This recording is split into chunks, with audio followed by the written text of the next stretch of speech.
Good evening. I am Dr. Whitney Moss, and I'm one of the co-chairs for the redistricting committee.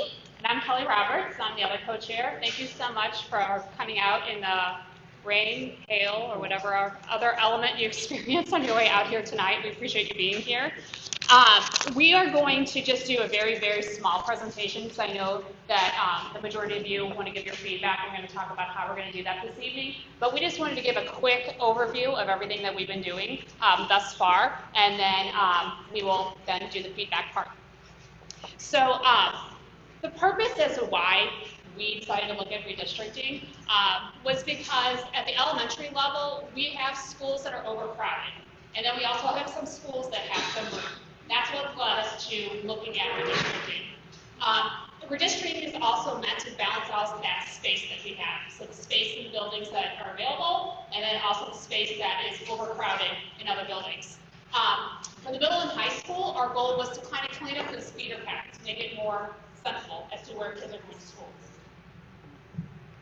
So we have a little bit of our timeline here for you of what we've done since our committee first got together. So in August of 2016 is when we got our board approved criteria that have really driven a lot of our decisions or driven our decision making for our committee. That's at the time that we opened applications for the redistricting committee process. Okay. In September, we then had our committee selection and we notified the members of the committee who would be representing the schools on the redistricting committee. In November, we had 2 different redistricting committee meetings. And then in December, over that entire month, our redistricting committee met in separate groups and worked online to develop scenarios for you all. They first started out with 5 different scenarios, and then we worked together to kind of dwindle it down to what do we like in each scenario and how can we combine and make the best scenarios to get some public feedback on. And that's where we have now our 2 scenarios at the elementary and then 2 at the middle and high school level. In January, we met again twice, and we also did a progress report to the school board. And in February, we just had a meeting, and we have what you are tonight, this public feedback session, and we also had one last night at Washington Middle School. And coming up in March, which will be here, starting tomorrow, right? Another one. We have our final meeting next week. We also have a board listening session or dialogue session next Tuesday, March 7th, that we welcome you to come and hear about the recommendation that we will be presenting on Thursday, March 9th. So on March 7th, we have that recommendation available for families to view before it goes to the board on March 9th. So it's just a little bit of our timeline. So for our process that we've had, the elementary scenarios was first what we looked at, because that was at our greatest need. So we started at the elementary level. What we did is, with the demographer, we looked at our northern part of our map. So if you look up top, at the very, very top, that's Beerbaum Elementary. That is our most populated elementary school. So we are moving right now over 100 students out of that school. Not only is that school populated, the schools around it are populated as well. So when we're starting to shift kids and we're starting to move them, that's why we're looking at neighborhoods that are close to those boundaries. So the trickle-down effect then for those hundreds of kids was we kept moving down further and further. Along the way, though, we did hit a lot of pockets of schools in the Oakville area and in the Mehlville area as well that were already at capacity or very close to capacity, which made things a little difficult. Our ending point was Hageman. So Hageman was our school coming into it that had the most room. So that's kind of the process to understand when we sat down and looked at the maps. No one said start here. This is just naturally where everyone kind of started is where is our heaviest population and where's that the most room at, and then we move the lines according to that, if that makes sense, how we went through the maps. So then we took those 5 scenarios, and the committee did an exercise very similar to what you're going to be doing this evening. And they went through each scenario and said, these are things I like about the scenario, and these are things I would suggest to change. Okay. Once we had 2 elementary scenarios that we were confident with, that we wanted feedback on, we then moved into the middle school and to the high school scenarios. Okay. And then we really looked at, as Kelly had noted earlier, those feeder patterns, where as much as we could keep elementary schools together going into middle school and going into high school. And we know it's a little inevitable. We can't keep every single elementary school together, but we try to do it as much as we could. And then we have those 2 options there that we're looking for your feedback. so that we can further make changes so we know exactly what we want to present as our recommendation. So the next question you maybe have is that you may have heard a lot about recently is grandfathering, and what is grandfathering? That came out of our Q&A too. So know that we are still taking feedback for grandfathering. No decisions are final at this point in time. So right now, students are going to be allowed to stay at their current schools until their next transition. If they're in high school, so freshmen, sophomores, and juniors will all be allowed to stay at their current schools. And right now, we also recommend 7th graders going into 8th grade next year. Elementary is not off the table, so we're still looking into that, and that's where we're looking for feedback as well. Grandfathering will be a form. You'll just check and say, yes, I want my child to stay at their school. And if board approves, that will come out. We're looking very, very soon, right after board approval. So we go about March 9th. We're looking about March 10th to do that. So you may be wondering, what's the difference between grandfathering and school choice? Okay, students who are currently on school choice attend a school other than their home school, and they've been given permission to do so through an application process. So as a committee, we made the recommendation, and the district made the decision to have all students who are on school choice reapply to the redistricting for next school year. Okay, so if you choose to apply for school choice, okay, then you fill out the application we have on the district's website. And then it's looked at for approval on your child's specific grade level at that school.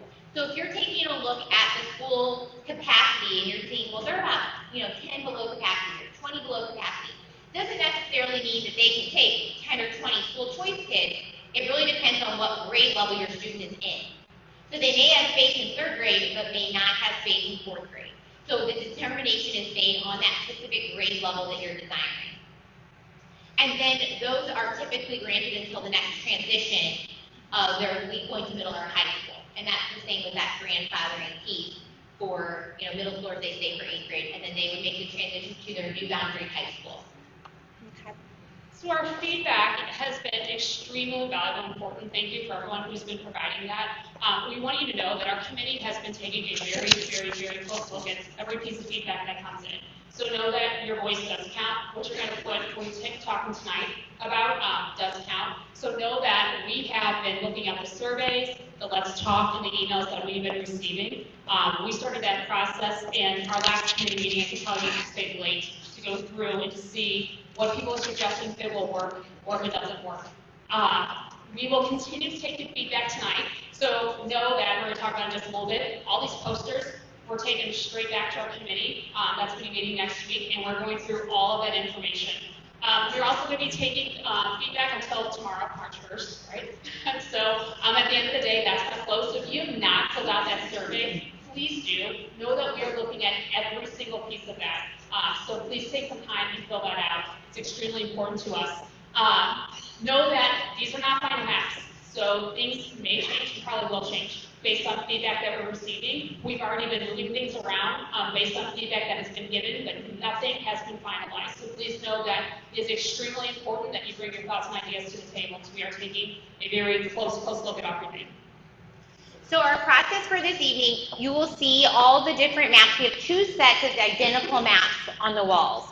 So we have elementary A, elementary B, middle A, middle B. We ran out of room, so the high school A and high school B are over there. Okay. Then it starts the same sequence: elementary A, elementary B, middle, and high school. Okay. And the purpose of us doing that is so you didn't have to be so close to one another, more people could see. Okay. So on the tables, you'll notice Post-its and pens. So what we're asking, even if you have a conversation with one of us or one of our committee members, that you record it so we know for a fact that it gets back to our committee. Okay? So we're looking for on your Post-its things you like about this scenario and suggestions you have for changing. And that things, a lot of people can find suggestions, which is great, but we also need to know what you like. Because we're hearing a lot about what people don't like. Well, if we change everything people don't like and we haven't heard from the people that like it, there's a potential we could change something you like, okay? So that piece is important too. So we also want to see things that you like about the scenarios, okay? We do have quite a few of our committee members here this evening, so if you serve on the redistricting committee, if you could please stand for me. If you're already standing, maybe you could just hold your hand. Maybe you just hold your hand up. Yeah. And some of them have name tags on tonight. But they are also here to answer any questions. They'll be circulating around along with Whitney and I. So we're all here to answer questions tonight and hear your feedback as well. And then Kelly's going to update you on what's kind of happening next after this evening. So our next steps then are going to be as follows. So March 7th, that's when the recommendation will go out. So we are looking, and that's going to be that board dialogue session.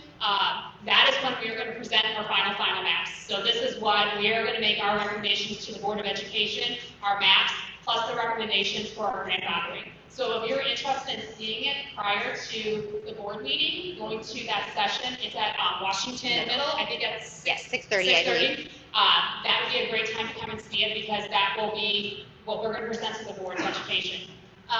Then on, and that's again the dialogue session, March 9th, we're taking the same as what we're going to present on the open dialogue session. We will be presenting that to the Board of Education on March 9th.